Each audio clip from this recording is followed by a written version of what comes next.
tempat tinggal kita saat ini adalah bagian dari suatu sistem yang kita kenal dengan sebutan tata surya. Sejak dulu, manusia telah mengamati dan berusaha untuk memahami bagaimana terbentuknya tata surya, sehingga banyak bermunculan teori tentang terbentuknya tata surya. Kira-kira teori apa saja yaitu? Kemudian, selain bumi dan planet lainnya, apakah ada benda langit lain dalam tata surya kita? Nah, kita akan menjawab semua pertanyaan itu melalui pembahasan materi di video kita kali ini. Dalam persiapan kompetisi sains nasional atau KSN di bidang astronomi, teman-teman perlu memahami bagaimana teori asal-usul tata surya, anggota-anggota dalam tata surya, khususnya matahari dan bulan, serta satelit buatan. Jika teman-teman ingin menggali lebih dalam mengenai tata surya dan isinya, yuk simak video kali ini sampai habis ya.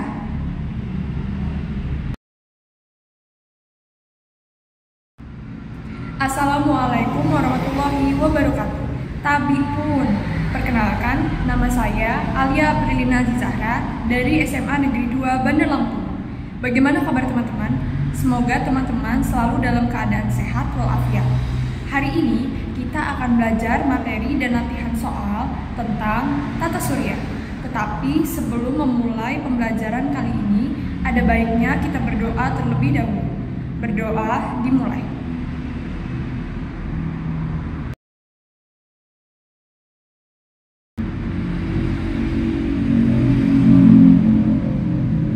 Berdoa selesai. Kali ini kita akan belajar materi tentang tata surya. Materi tentang tata surya ini terbagi menjadi dalam beberapa subjudul, yaitu yang pertama asal-usul tata surya, kemudian anggota tata surya, matahari sebagai bintang, bumi sebagai planet, bulan sebagai satelit bumi, dan yang terakhir subjudul satelit buatan. Yang pertama itu asal-usul tata surya.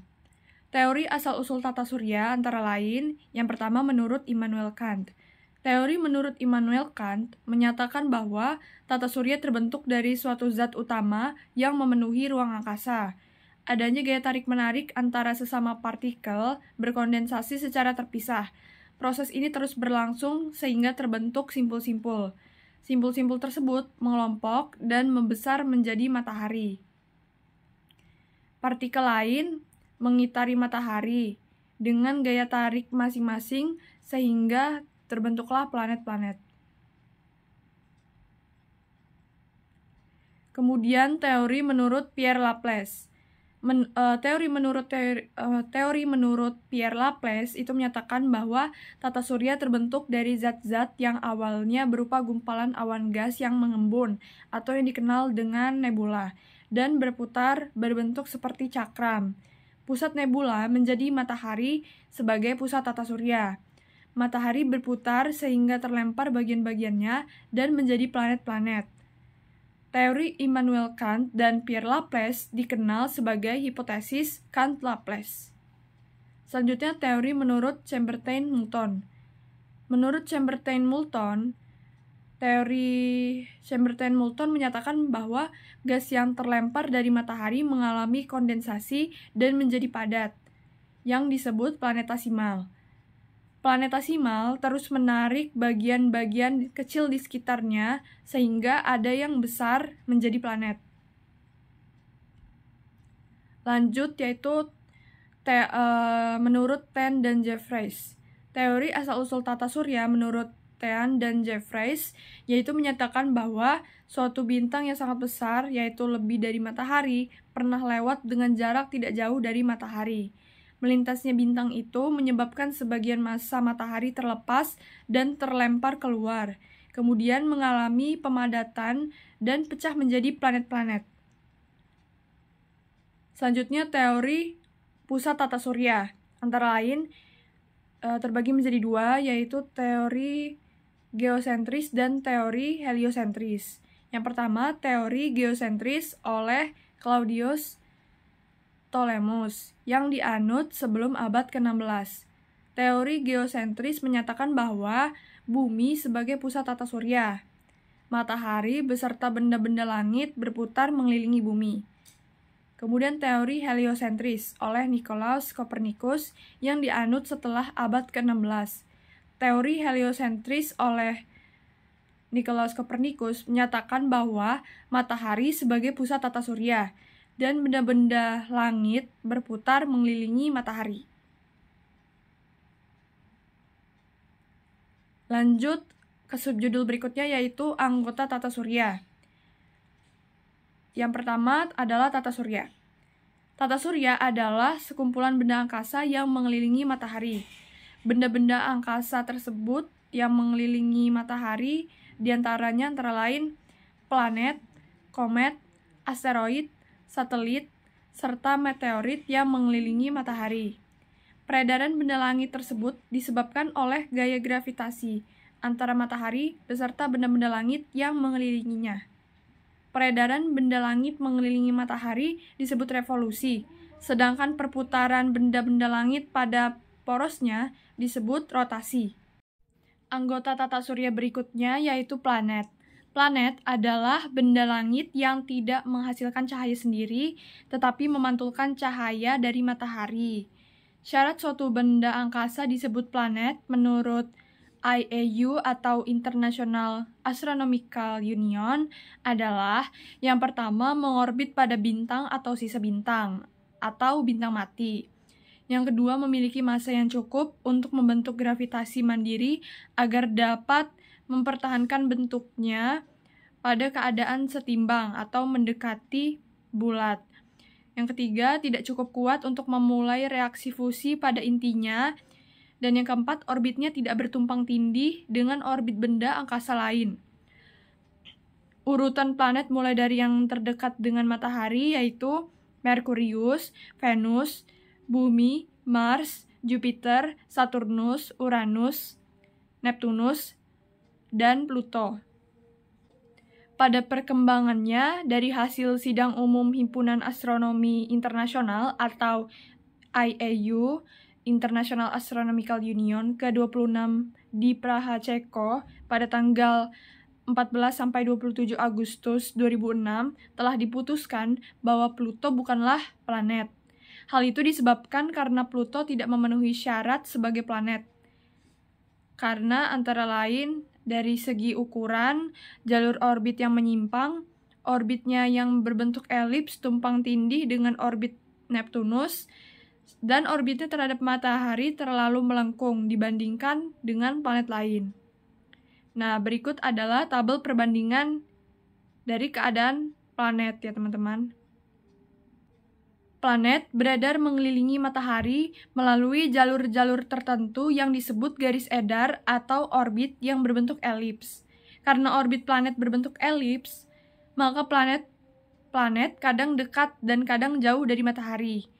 Perihelium adalah titik terdekat planet ke matahari, sedangkan aphelium adalah titik terjauh dari matahari. Ditinjau dari letaknya terhadap garis edar bumi, planet dikelompokkan menjadi dua, yaitu planet dalam dan planet luar. Planet dalam adalah planet yang letaknya di dalam garis edar bumi mengelilingi matahari. Contoh dari planet dalam yaitu terdiri atas Merkurius dan Venus. Kemudian planet luar.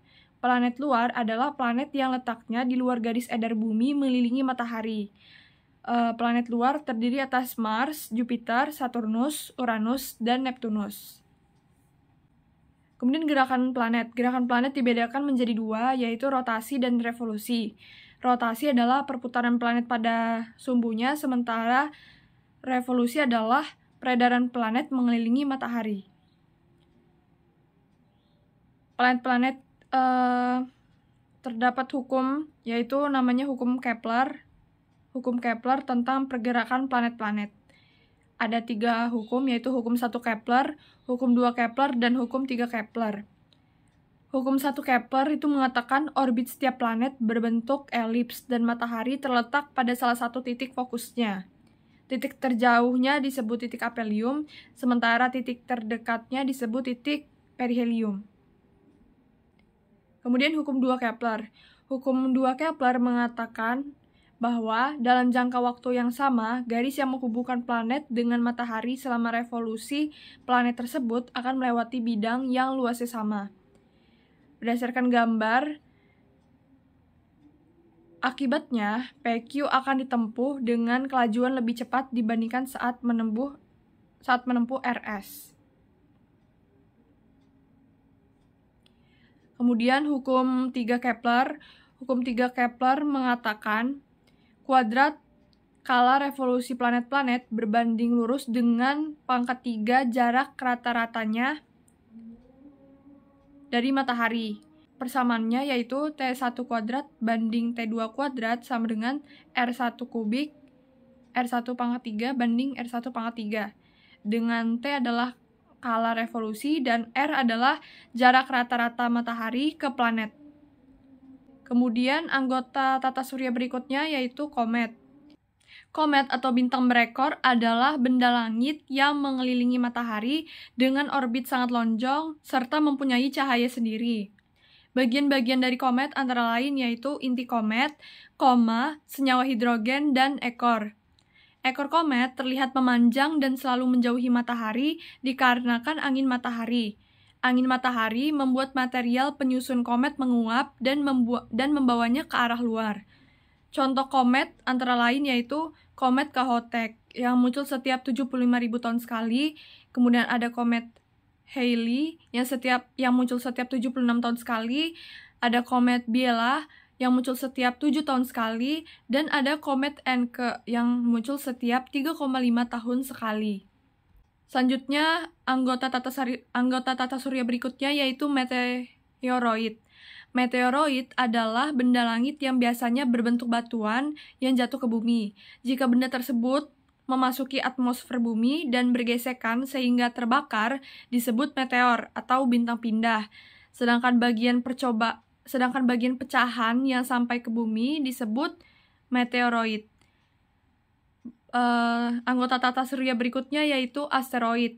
Asteroid atau planetoid adalah planet-planet kecil yang mengelilingi matahari dan letaknya di antara orbit Mars dan Jupiter. Contoh dari asteroid antara lain yaitu Ceres, Pallas, Juno, dan Vesta. Kemudian satelit. Satelit adalah benda langit kecil yang beredar mengelilingi planet dan bersama planetnya beredar mengelilingi matahari. Ada 2 jenis satelit, yaitu satelit alami dan satelit buatan. Satelit alami adalah satelit yang sudah berada dalam tata surya dan bukan buatan manusia. Banyaknya satelit yang dimiliki oleh sebuah planet tidak sama. Contohnya, bulan adalah satelit bumi, sementara Jupiter atau Mars itu mempunyai satelit alaminya sendiri, memiliki satelit alaminya masing-masing. Kemudian satelit buatan. Satelit buatan adalah satelit yang dibuat oleh manusia. Satelit ini dibuat untuk tujuan, yaitu untuk mendapatkan informasi keadaan cuaca, memancarkan siaran radio dan televisi, sebagai navigasi dan pembuatan peta, dan untuk penyelidikan ilmiah. Subjudul berikutnya yaitu matahari sebagai bintang. Yang pertama adalah bintang. Bintang sendiri adalah benda langit yang dapat menghasilkan dan memancarkan cahaya sendiri. Matahari merupakan salah satu bintang yang paling dekat dengan bumi. Jarak terdekat matahari dengan bumi adalah 147 juta kilometer, disebut perihelium. Sementara jarak terjauh matahari dengan bumi adalah 152 juta kilometer yang disebut aphelium. Jarak rata-rata matahari dengan bumi adalah 150 juta kilometer yang disebut satu satuan astronomi atau yang disingkat 1 SA. Nah, berikut adalah data ukuran dari matahari. Bisa dilihat sendiri ya teman-teman. Lanjut, energi pancaran matahari. Energi matahari terbentuk akibat suhu yang sangat tinggi pada inti yang mencapai 15 juta Kelvin dan tekanan massa matahari yang mencapai 1 juta ton per cm², sehingga terjadi reaksi fusi, yaitu penggabungan inti-inti atom hidrogen membentuk inti-inti atom helium. Reaksi ini disebut juga reaksi nuklir atau reaksi inti. Akibat dari reaksi kimia pada inti matahari, yaitu terjadi pengurangan massa matahari. Massa matahari yang hilang berubah menjadi energi yang disebut energi matahari. Besarnya energi yang dihasilkan dirumuskan oleh Albert Einstein melalui rumus yaitu sebagai berikut, yaitu E sama dengan M dikali C kuadrat.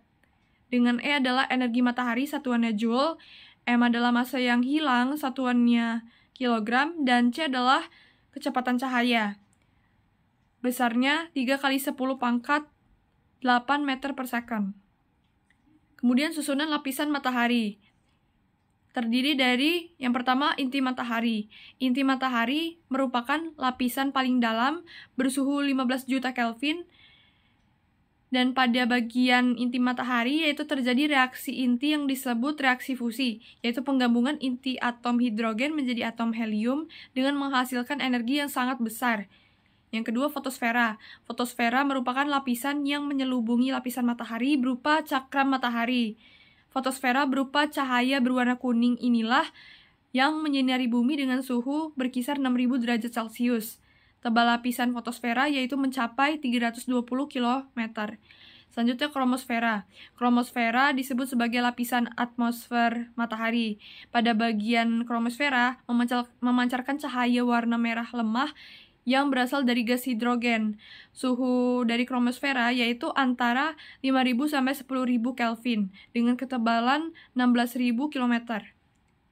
Kromosfera dapat terlihat saat terjadi gerhana matahari. Selanjutnya korona. Korona merupakan lapisan atmosfer paling luar yang dapat dilihat dengan jelas pada waktu gerhana matahari total berupa lingkaran putih seperti mahkota yang mengelilingi matahari. Sehingga suhunya mencapai 1 juta dengan ketebalannya 2,5 juta kilometer. Kemudian aktivitas dari matahari. Aktivitas dari matahari terbagi menjadi 4. Yang pertama yaitu granula, yaitu semburan api yang menggumpal pada lapisan fotosfera. Kemudian yang kedua, noda matahari atau bintik matahari atau sunspot adalah daerah permukaan matahari atau fotosfer yang warnanya lebih gelap karena daerah tersebut memiliki suhu lebih rendah daripada suhu fotosfer secara umum. Yang ketiga, lidah api atau prominensa. Lidah api atau prominensa adalah fitur besar dan terang yang membentang keluar dari permukaan matahari. Prominensa terbentuk pada permukaan matahari atau fotosfer dan meluas hingga ke atmosfer terluar matahari, yaitu atau korona. Jadi prominensa terbentuk pada fotosfer hingga ke korona. Selanjutnya adalah flare. Flare adalah letupan cahaya yang menyemburkan aliran partikel bermuatan listrik dan fotosfera yang dapat mengganggu gelombang radio di bumi. Selanjutnya, pengaruh aktivitas matahari. Yang pertama ada aurora. Aurora, bintik api bersama-sama dengan lidah api dapat menimbulkan adanya awan partikel bermuatan listrik. Jika awan ini mencapai bumi, akan terbentuk tabir cahaya warna-warni yang indah di atmosfer yang disebut aurora. Aurora dapat muncul dalam bentuk kurva lengkung, garis-garis lurus, atau berupa tabir cahaya di angkasa. Kita dapat mengamati aurora di sekitar kutub utara yang dikenal dengan aurora borealis maupun kutub selatan atau aurora australis dengan jelas pada malam hari jika tidak ada bulan. Kemudian badai matahari. Jika lidah api berlangsung dengan dahsyat, maka yang terjadi bukan lagi awan, tetapi badai partikel bermuatan listrik yang disebut badai matahari. Kerugian yang ditimbulkan dari badai matahari antara lain yaitu arus listrik dari matahari memaksa pemadaman pembangkit listrik, kemudian menghancurkan peralatan pembangkit listrik, membahayakan tubuh astronot di luar pesawat antariksa, dan mengganggu fungsi ionosfer dalam memantulkan gelombang sehingga komunikasi akan terganggu. Selanjutnya adalah angin matahari. Korona matahari selalu menghembuskan angin ke seluruh ruang dalam tata surya yang disebut angin matahari. Lanjut, yaitu bumi sebagai planet. Yang pertama adalah bentuk dan ukuran. Bentuk bumi adalah bulat pepat di kedua ujungnya dan menggelembung di khatulistiwa. Bukti bentuk bumi bulat antara lain yaitu yang pertama karena pemotretan bumi dari luar angkasa. Yang kedua karena terbit dan terbenamnya matahari. Yang ketiga, perjalanan ke satu arah akan kembali ke tempat semula. Yang keempat, adanya pelangi yang melengkung. Dan yang kelima, karena bagian atas kapal yang menuju pantai akan terlihat lebih dahulu. Berikut ini adalah data dari ukuran bumi. Bisa dilihat sendiri ya teman-teman. Kemudian adalah rotasi bumi. Rotasi bumi adalah perputaran bumi pada porosnya. Periode rotasi bumi adalah 23 jam 56 menit 4 second. Arahnya dari barat ke timur. Akibat dari rotasi bumi, yaitu adanya gerak semu harian bintang termasuk matahari, adanya pergantian siang dan malam, dan perbedaan waktu. Yaitu wilayah yang berada pada sudut 15 derajat lebih ke timur akan mengalami matahari terbit lebih cepat 1 jam. Kemudian pembelokan arah mata angin di khatulistiwa, serta pemepetan bumi pada kutubnya, atau tepat di kutub. Selanjutnya adalah revolusi bumi. Revolusi bumi yaitu peredaran bumi mengelilingi matahari. Periode revolusi bumi adalah 365 seperempat hari. Akibat dari adanya revolusi bumi yaitu terjadi perubahan lamanya siang dan malam. Kemudian adanya gerak semu tahunan matahari. Gerak semu tahunan matahari terjadi akibat revolusi bumi dengan sumbu rotasi yang miring. Nah, itu merupakan berikut ini adalah gambar dari gerak semu tahunan matahari. Selanjutnya, terjadinya pergantian musim. Belahan bumi utara dan selatan akan mengalami 4 musim, antara lain seperti yang terlihat pada tabel. Kemudian terlihat rasi bintang yang berbeda. Rasi bintang adalah susunan bintang-bintang yang tampak dari bumi, membentuk pola-pola tertentu. Lanjut, bulan sebagai satelit bumi. Yang pertama, data bulan. Bulan tidak dapat memancarkan cahaya sendiri, tetapi memantulkan cahaya matahari. Dan bulan merupakan satu-satunya satelit bumi. Berikut ditampilkan data dan ukuran dari bulan. Kemudian keadaan alam di bulan antara lain yaitu yang pertama terdapat dataran luas yang terdiri dari batu-batuan, yang kedua terdapat gunung-gunung dan kawah, dan yang ketiga tidak terdapat atmosfer sehingga mengakibatkan langit di bulan hitam kelam, bunyi tidak dapat merambat, tidak ada siklus air, dan perbedaan suhu siang dan malam pada permukaan bulan sangat besar. Nah, itu termasuk gambar dari keadaan di bulan ya teman-teman. Lanjut yaitu gerakan dari bulan. Sebagai satelit, bulan melakukan 3 gerakan sekaligus, yaitu yang pertama rotasi. Rotasi yaitu perputaran bulan pada porosnya. Selain bumi tadi, bulan juga mengalami gerak rotasi ya teman-teman. Lalu revolusi. Revolusi pada bulan yaitu peredaran bulan mengelilingi bumi. Dan gerakan bulan yang ketiga yaitu bersama-sama bumi mengelilingi matahari. Periode rotasi dan periode revolusi bulan ternyata sama, sehingga muka bulan yang tampak menghadap bumi selalu sama, yakni separuh bagian, sedangkan bagian yang lain tidak pernah menghadap bumi. Periode rotasi bulan dibedakan menjadi 2, yaitu periode bulan sideris dan periode bulan sinodis. Periode bulan sideris adalah waktu yang diperlukan oleh bulan dalam mengelilingi bumi 1 kali putaran selama 27,5 hari. Kemudian periode bulan sinodis, yaitu waktu yang diperlukan oleh bulan dari bulan baru ke bulan baru berikutnya selama 29,5 hari.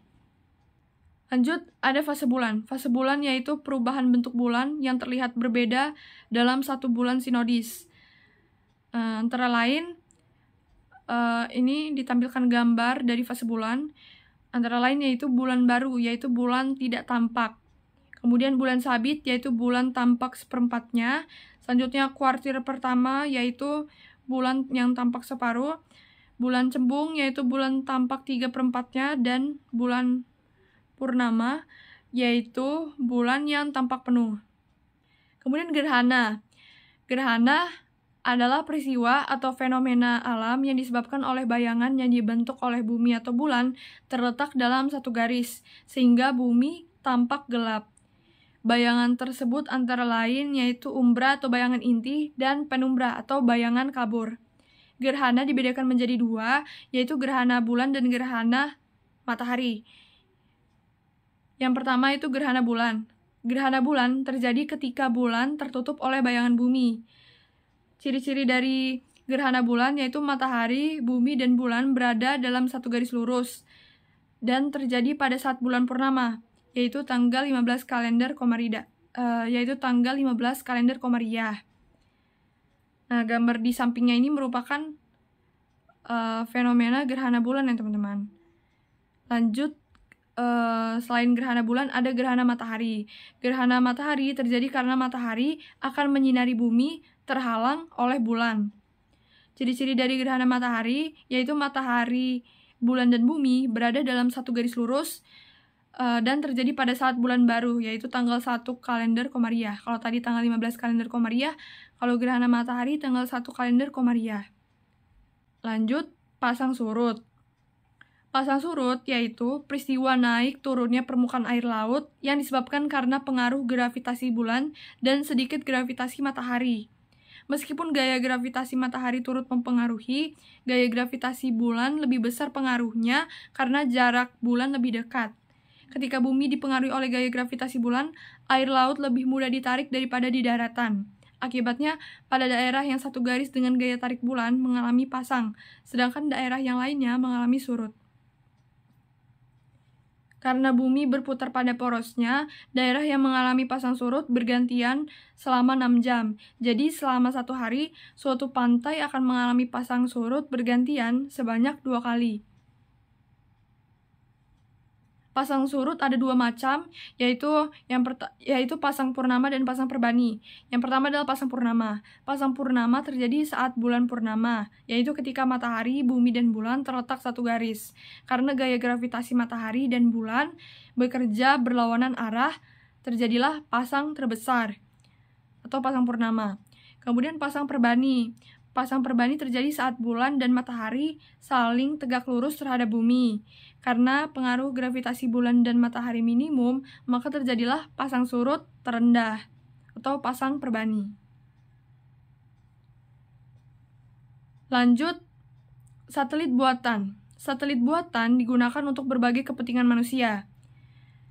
Macam-macam satelit buatan berdasarkan fungsinya antara lain yaitu satelit geodesi untuk pemetaan atau topografi. Kemudian satelit navigasi sesuai namanya yaitu untuk pelayaran dan penerbangan.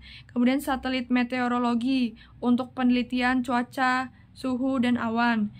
Lanjut, satelit komunikasi untuk kepentingan komunikasi seperti TV, radio, dan telepon. Lanjut, satelit sumber daya alam yaitu untuk pencarian sumber daya alam baru. Misalnya tambang, perikanan, perhutanan, dan lain-lain. Kemudian satelit penelitian, yaitu untuk menyelidiki benda-benda langit. Nah, berdasarkan materi dan rumusan yang sudah kita bahas, mari kita latihan soal-soal ya. Soal yang pertama yaitu setiap gempa bumi terjadi, seringkali kita akan merasakan gempa susulan yang lebih kencang dalam waktu tidak lama dari gempa pertama. Sebetulnya 2 gempa berdekatan ini merupakan gempa yang sama. Gempa pertama berasal dari gelombang yang datang lebih dahulu yang disebut gelombang primer atau longitudinal, sedangkan gempa kedua berasal dari gelombang sekunder atau transversal yang merambat lebih lambat. Asumsikan gelombang primer merambat dengan kecepatan 1,6 kali lebih cepat dibanding gelombang sekunder, dan kita tahu kecepatan gelombang primer rata-rata adalah 4 km per second. Suatu hari kamu merasakan gempa sekunder datang setelah 3 detik dari kejadian gempa primer. Perkirakan jarak lokasi gempa terjadi dengan posisimu. Pilihannya yaitu A. 10 km, B. 20 km, C. 30 km, D 40 km, atau E 50 km. Pembahasannya yaitu kecepatan gelombang primer sama dengan 4 km per second, sementara kecepatan gelombang sekundernya itu sama dengan 4 dibagi 1,6, sama dengan 2,5 km per second.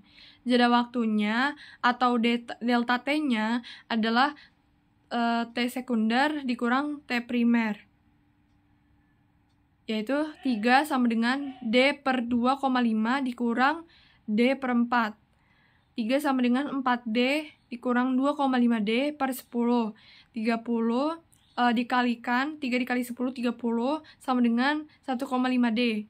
Maka D atau jarak lokasi gempa terjadi dengan posisi kita adalah 30 per 1,5.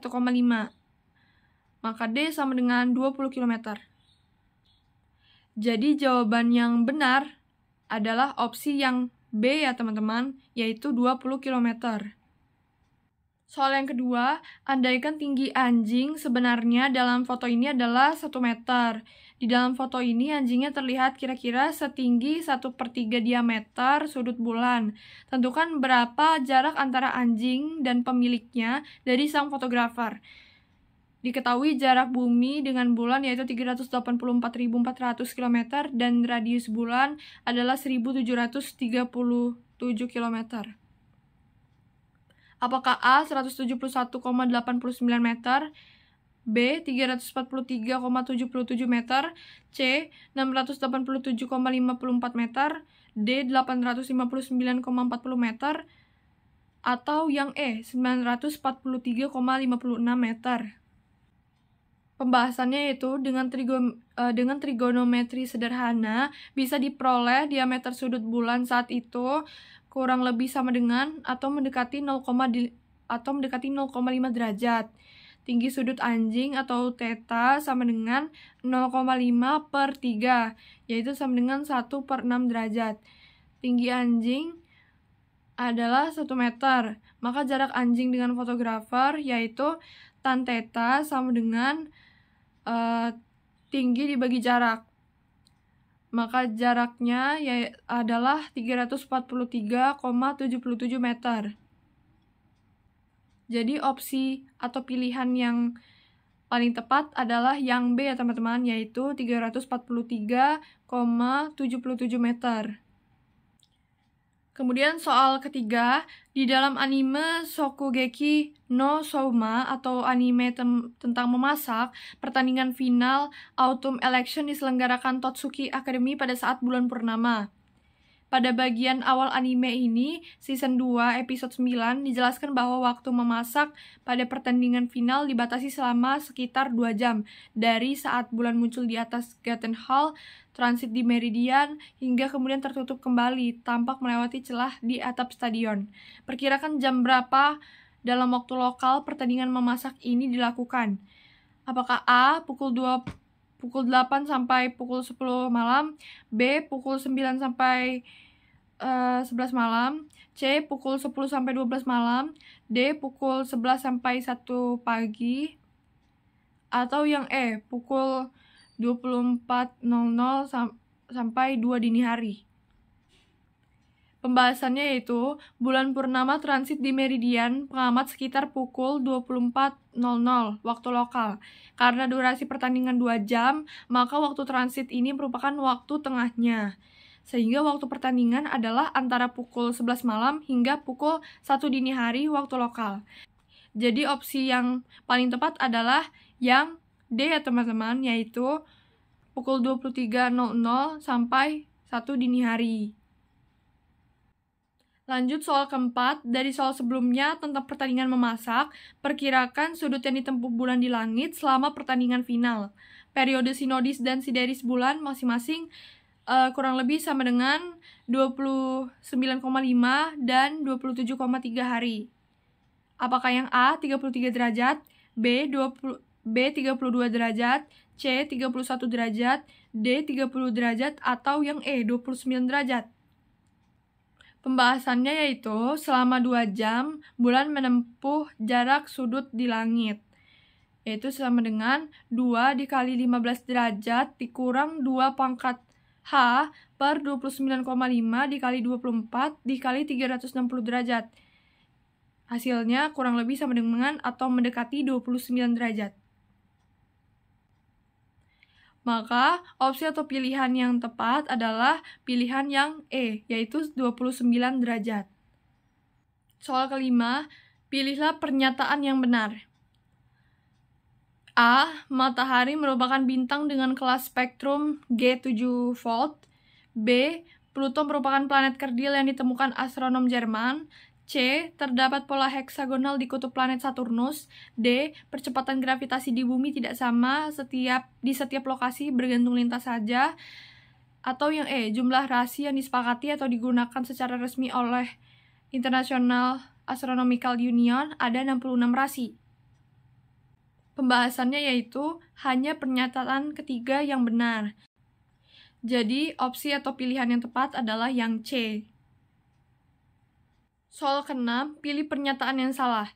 A. Kawah yang tampak di bulan umumnya merupakan hasil tumbukan. B. Bintang neutron memiliki kerapatan lebih tinggi dibanding bintang katai putih. Yang C. Jumlah manusia yang pernah mendarat di bulan sampai saat ini, yaitu tahun 2018, ada 12 orang. D. Steady state model menyatakan bahwa alam semesta tidak berevolusi atau tidak ada awal dan tidak ada akhir. E. Manusia yang pertama mendarat di bulan adalah Neil Armstrong. Dia pencetus teori pembentukan bulan yang dikenal dengan sebutan Theia Impact. Jadi pembahasannya yaitu Neil Armstrong tidak mencetuskan teori pembentukan bulan. Jadi jawaban yang tepat adalah yang E. Lanjut soal ke-7, sebuah lingkaran memiliki persamaan x kuadrat ditambah y kuadrat min 8x min 6y plus 24 sama dengan 0. Tentukan koordinat pusat lingkaran dan radiusnya. A. Min 4, min 3 dan 1. B. 4,3 dan 1. C. 4, min 3 dan 2. D. Min 4,3 dan 2. Atau yang E. Min 4,3 dan 7. Pembahasannya yaitu X min A kuadrat ditambah Y min B kuadrat sama dengan R kuadrat. Maka X kuadrat min 2AX tambah A kuadrat ditambah Y kuadrat min 2BY plus B kuadrat sama dengan R kuadrat. X kuadrat plus Y kuadrat min 2AX min 2BY plus A kuadrat plus B kuadrat min R kuadrat sama dengan 0. Maka min 2A sama dengan min 8. A sama dengan min 8 dibagi min 2, yaitu 4. Maka A sama dengan 4. Min 2B sama dengan min 6, maka B adalah min 6 dibagi min 2, yaitu B sama dengan 3. Serta A kuadrat ditambah B kuadrat min R kuadrat sama dengan 24,25 min R kuadrat, yaitu sama dengan 24, maka R sama dengan 1. Jadi, opsi atau pilihan yang tepat adalah yang B, yaitu pusat lingkarannya adalah koordinat pusat lingkarannya adalah 4,3 dan radiusnya adalah 1. Lanjut soal 8, 5 orang astronom di Konoha berunding untuk menentukan siapa yang menjadi ketua dan bendahara organisasi.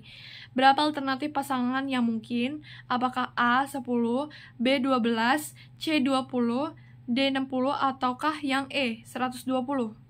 Pembahasannya yaitu jumlah alternatif pasangan bisa dihitung dengan permutasi, yaitu sama dengan 5 faktorial per 5 dikurang 2 faktorial. Maka 5 dikali 4 dikali 3 faktorial per 3 faktorial. 3 faktorial di pembilang dan penyebut dicoret, jadi sisanya 5 dikali 4, yaitu sama dengan 20. Jadi, opsi atau pilihan yang tepat atau alternatif pasangan yang mungkin adalah yang C, yaitu 20. Soal nomor 9, berapa momentum suatu foton yang memiliki panjang gelombang 3315 angstrom? Diketahui tinggi atau hanya sama dengan 6,63 dikali 10 pangkat min 34 joule per second. Apakah A. 1 dikali 10 pangkat min 27 kg meter per second, B. 2 kali 10 pangkat min 27 kg meter per second, C. 5 dikali 10 pangkat 26 kg meter per second, D. 3,18 kali 10 pangkat min 28 kg meter per second, ataukah yang E, yaitu 0. Pembahasannya yaitu momentum sama dengan H dibagi lambda, di mana H-nya adalah 6,63 dikali 10 pangkat min 34 per 3,315 kali 10 pangkat min 7. Hasilnya adalah 2 dikali 10 pangkat min 27 kg meter per second.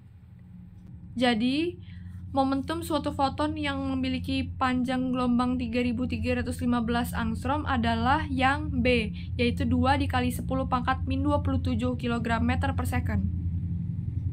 Lanjut soal nomor 10, energi yang diterima permukaan bumi per meter persegi dari matahari adalah 500 watt, yaitu setelah melewati atmosfer.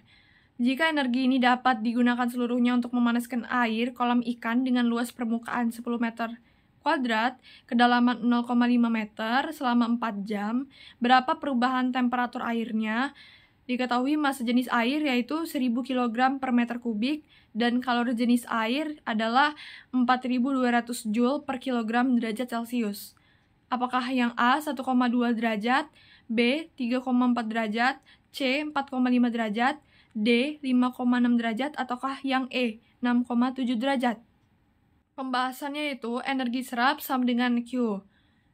F dikali luas dikali delta T sama dengan massa dikali kalor jenis dikali delta T atau delta T besar, delta perubahan suhu. Dengan 4 jam sama dengan 4 dikali 3600 second. Maka 500 watt dikali luas dikali 4 dikali 3600 second sama dengan 1000 kg per meter kubik dikali luas dikali tinggi dikali 4200 Joule per kilogram derajat Celcius dikali delta T besar adalah 500 watt dikali 4 dikali 3600 second sama dengan 1000 kg per meter kubik dikali 0,5 dikali 4200 Joule per kilogram derajat Celcius dikali delta T besar atau perubahan suhu. Sehingga delta T sama dengan 34 derajat Celcius. Jadi, perubahan temperatur airnya adalah B, yaitu 3,4 derajat. Soal nomor 11, sebuah asteroid bermassa M1 dengan kecepatan V1 sama dengan 10 km per second menabrak asteroid lain yang massanya lebih besar, yaitu M2 sama dengan 2 M1 dikali V2 sama dengan 0. Jika tumbukan terjadi secara lenting sempurna, maka kecepatan asteroid 1 setelah tumbukan menjadi A. 0, B. 3,3 km per second ke arah semula, C. 3,33 km per second ke arah berlawanan arah semula, D 6,67 km per second ke arah berlawanan arah semula, atau yang E 6,67 km per second ke arah semula. Pembahasannya yaitu dari kekekalan momentum, yaitu momentum I sama dengan momentum F, maka M1 dikali V1 maka M1I dikali V1I ditambah M2I dikali V2I sama dengan M1F dikali V1F ditambah M2F dikali V2F. Maka 10 M1 sama dengan M1 V1F ditambah 2 M1 dikali V2F. Maka 10 M1 sama dengan M1 dikali V1F ditambah 2 V2F. Maka 10 sama dengan V1F ditambah 2 V2F. Karena tumbukan lenting sempurna, energi kinetik dan setelah tumbukan kekal, maka energi kinetik I sama dengan energi kinetik F, yaitu setengah M1 dikali V1 kuadrat I ditambah setengah M2I dikali V2 kuadrat I sama dengan setengah M1F dikali V1 kuadrat F ditambah 1/2 M2F dikali V2 kuadrat F. Menjadi 1/2 M1 dikali 10 kuadrat sama dengan 1/2 M1 V1 kuadrat F ditambah 1/2 dikali 2 M1 dikali V2 kuadrat F. Sehingga 100 sama dengan V1 kuadrat F ditambah 2V2 kuadrat F. Gunakan persamaan 1 dan 2 untuk mendapatkan V1F dan V2F. Sehingga diperoleh min 3,33. Artinya, karena tandanya minus, artinya 3,33 km per second berlawanan arah semula. Jadi, opsi atau pilihan yang tepat atau kecepatan asteroid satu setelah tumbukan menjadi C, yaitu 3,33 km per second ke arah berlawanan arah semula.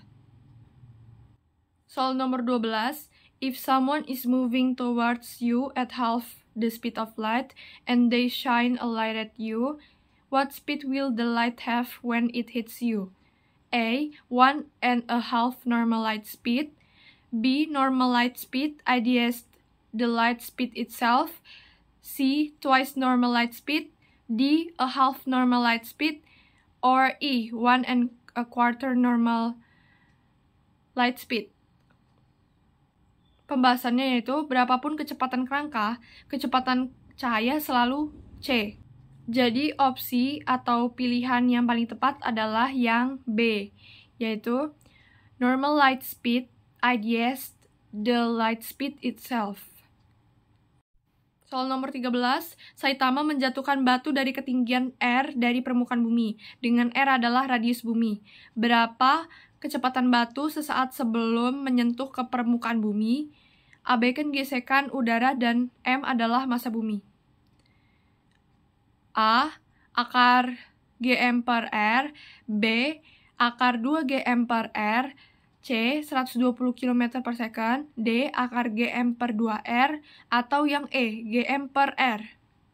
Pembahasannya yaitu dengan kekekalan energi yaitu EK 0 ditambah EP 0 sama dengan EK plus EP. Yaitu 0 min Gm dikali M per 2R sama dengan 1/2 M kecil dikali V kuadrat min Gm dikali M kecil per R. Gm dikali M kecil per R dikurang Gm dikali M kecil per 2R sama dengan 1/2 M kecil dikali V kuadrat. M kecil dikali Gm per R min Gm per 2R sama dengan 1/2 M dikali V kuadrat. Maka 2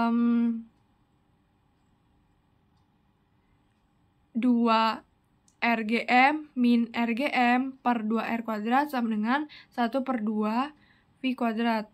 Karena kedua ruas sama-sama dibagi dengan M kecil. Kemudian RGM dikali 2 min 1 per 2R kuadrat sama dengan 1/2 V kuadrat. R-nya dicoret menjadi Gm per 2R sama dengan 1/2 V kuadrat. 1/2 dikali Gm per R sama dengan 1/2 V kuadrat. Kedua ruas dibagi dengan 1/2, maka menjadi Gm per R sama dengan V kuadrat. V sama dengan akar Gm per R. Maka didapatkan jawaban yang tepat adalah yang opsi A, yaitu akar Gm per R. Lanjut soal nomor 14, sebuah bintang bergerak dengan kecepatan 100 km per second. Apabila di langit ia tampak bergeser, sudah dikoreksi paralaks, yaitu mu sama dengan 1,2 per tahun dan paralaksnya 0,1. Berapa besar perubahan panjang gelombang garis H alpha jika diketahui lambda nolnya sama dengan 656,28 nanometer dari bintang ini. Apakah yang A 0,0179 nanometer, B 2,3 angstrom, C 0,18 nanometer, D 4 nanometer, atau yang E 82,19 angstrom? Pembahasannya yaitu Kenampakan pergeseran di langit mengindikasikan gerak sudut di bidang langit. Jika disketsakan, yaitu seperti gambar, jarak bintang antara titik O dan B adalah jaraknya ini dilambangkan dengan D, maka D sama dengan 1 per P, yaitu sama dengan 10 dikali P dikali C, adalah 3,09 dikali 10 pangkat 14 km. Secara geometri, VT sama dengan mu dikali D dengan catatan sudut mu dinyatakan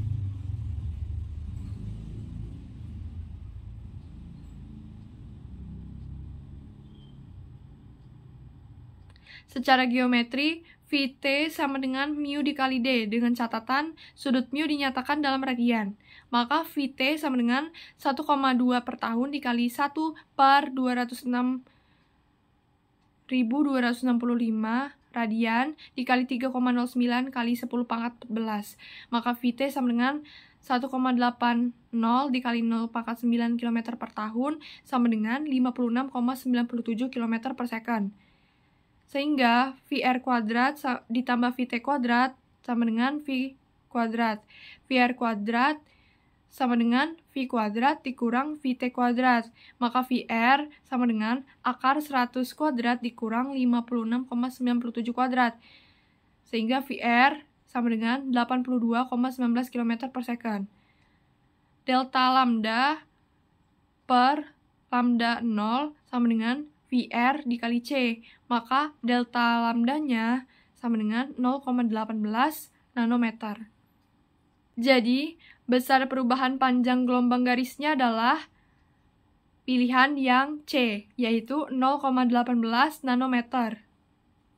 Soal nomor 15, ketika sebuah eksoplanet lewat di depan bintang induknya atau transit, terjadi penurunan fluks bintang sebesar 0,01%. Berapa perbandingan antara radius planet dengan radius bintang? Apakah yang A 0,0001, B 0,01, C 0,1, D 0,9999 atau yang E 0,99? Pembahasannya yaitu fluks sebanding dengan luas bagian yang bercahaya. Bintang dan planet bisa dianggap sebagai sama-sama piringan. Sehingga luas piringan bintang dikurang luas piringan planet per luas piringan bintang sama dengan 99 per 100. Luas piringan bintang per luas piringan bintang dikurang luas piringan planet per luas piringan bintang sama dengan 99 per 100. Maka 1 min luas piringan planet per luas piringan bintang sama dengan 99 per 100. Pi RP kuadrat per Pi R kuadrat sama dengan 1 per 100. Maka Rp per R sama dengan 1 per 10, sama dengan 0,1. Jadi, perbandingan antara radius planet dengan radius bintang adalah pilihan yang C, yaitu 0,1. Soal nomor 16, ketika berada di jarak yang sama dengan Jupiter dari matahari, sebuah pesawat ruang angkasa yang berada dalam misi ke tepian tata surya memiliki kecepatan yang besarnya 1,5 kali besar kecepatan Jupiter di orbitnya.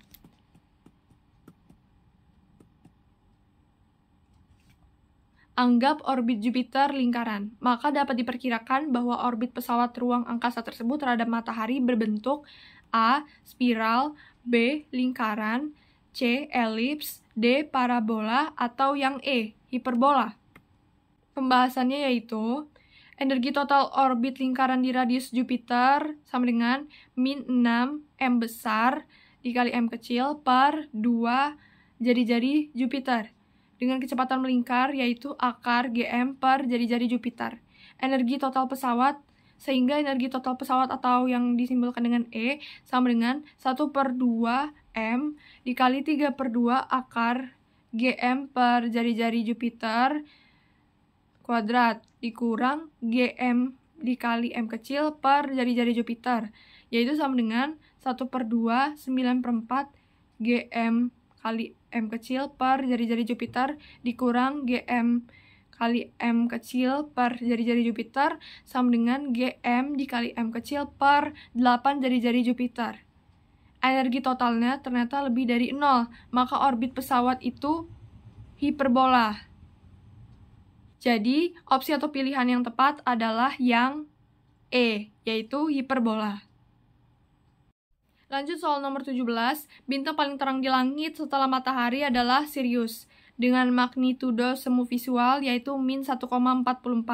Intensitas Sirius di langit terlihat 1380 kali lebih besar dibanding intensitas cahaya bintang paling redup yang dapat kita lihat. Berapa magnitudo semu visual bintang paling redup tersebut? Apakah yang A 6,4, B 8,8, C 7,1, D 5,3, atau yang E 1,4? Pembahasannya yaitu M dikurang min 1,44 sama dengan min 2,5 log 1 per 1380. Maka M sama dengan 6,41. Jadi, magnitudo semu visual bintang paling redup tersebut adalah opsi atau pilihan yang A, yaitu 6,4. Lanjut ke soal pilihan ganda kompleks. Pilihlah A jika pilihan 1, 2, dan 3 benar, B jika pilihan 1 dan 3 benar, C jika pilihan 2 dan 4 benar, D jika pilihan 4 saja yang benar, atau E jika semua pilihan atau opsi benar. Soal nomor 8. Below is or are why we expect to see more main sequence stars than other stars. 1. Many are very bright. 2. Our atmosphere transmits their light. 3. Most known main sequence stars are too faint to be observed. Or 4. Stars spend a larger fraction of their life on the main sequence than elsewhere. Pembahasannya yaitu, penyebab bintang deret utama lebih mudah ditemui adalah karena bintang menghabiskan sebagian besar kala hidupnya di tahap itu. Maka, pernyataan 4 saja yang tepat. Karena pernyataan 4 saja yang tepat, maka pilihan atau opsi yang tepat adalah yang D. Soal nomor 19. Berikut adalah pernyataan tentang gugus bola yang benar. Yang pertama, gugus bola adalah kumpulan 100.000 hingga 10 juta bintang yang saling mengorbit satu sama lain. Yang kedua, gugus bola cenderung mengandung sedikit unsur logam. Yang ketiga, banyak gugus bola yang berusia lebih dari 10 miliar tahun. Yang keempat, ada kurang lebih 150 gugus bola yang diketahui mengorbit galaksi kita. Pembahasan. Jadi semua pernyataan benar. Karena semua pernyataan benar, maka opsi yang tepat adalah opsi yang E. Lanjut soal nomor 20. Kosmologi modern cocok dengan teori yang menyatakan bahwa alam semesta berasal dari sebuah peristiwa ledakan besar sekitar 13 miliar tahun lalu. Di antara pernyataan berikut mana yang mendukung teori tersebut? 1. Keseragaman kelimpahan hidrogen dan helium di alam semesta. 2. Teramatinya background radiation. 3. Ekspansi Hubble. Atau 4. Teramatinya void dan supercluster. Pembahasan.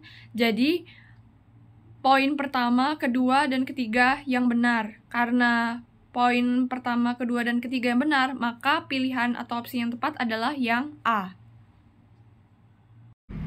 Wah, berdasarkan materi tentang tata surya yang sudah kita bahas tadi, kita jadi tahu ya teori tentang asal-usul tata surya, anggota-anggota dalam tata surya, bahkan kita juga belajar mengenai fenomena-fenomena yang terbentuk dari beberapa anggota dalam tata surya, yaitu matahari dan bulan. Bagaimana? Ternyata fisika sangat mudah ya, asalkan kita rutin berlatih. Maka dari itu, jangan lupa belajar dan berlatih, serta banyak baca bukunya ya. Sekian pembelajaran kita kali ini. Wassalamualaikum warahmatullahi wabarakatuh.